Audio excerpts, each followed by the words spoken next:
So ಇಷ್ಟೆಲ್ಲ ಋಣಿಯಾಗಿರ್ತೀರಾ ಅಂತ ಹೇಳ್ತೀರಾ, ಮತ್ತ್ಯಾಕೆ ಸೀರಿಯಲ್ ಬಿಟ್ರಿ ಅಂತಲೂ ಕೇಳ್ತೀರಾ ಕ್ವಶನ್, ನನಗೆ ಗೊತ್ತು.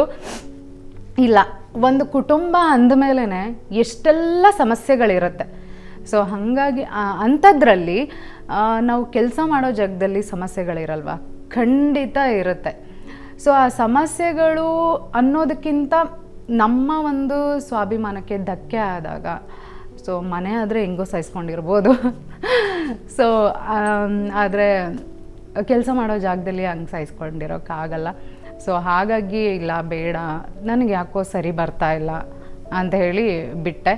ಬಟ್ ಆದರೆ ನನಗೆ ಯಾರ ಮೇಲೂ ಬೇಜಾರಿಲ್ಲ ಸೀರಿಯಲಲ್ಲಿ. ಸೊ ಎಲ್ರಿಗೂ ಗ್ರ್ಯಾಟಿಟ್ಯೂಡ್ ಮಾಡ್ತೀನಿ. ನನ್ನ ಜೊತೆ ವರ್ಕ್ ಮಾಡಿರೋ ಆ್ಯಕ್ಟರ್ಸ್ಗಾಗಲಿ, ಎಲ್ರಿಗೂ, ಡೈರೆಕ್ಟರ್ ಆಗಲಿ, ಪ್ರೊಡ್ಯೂಸರ್ ಆಗಲಿ, ಚಾನಲ್ ಅವ್ರಿಗಾಗಲಿ ಎಲ್ರಿಗೂ ನಾನು ಥ್ಯಾಂಕ್ಸ್ ಹೇಳ್ತೀನಿ. ನಿಮ್ಮಿಂದನೇ ನಾನು ಆ ಒಂದು ಸೀರಿಯಲಿಂದನೇ ಇಲ್ಲಿವರೆಗೂ ಬಂದಿರೋದು ಅಂತ ಹೇಳೋಕ್ಕೆ ಇಷ್ಟಪಡ್ತೀನಿ.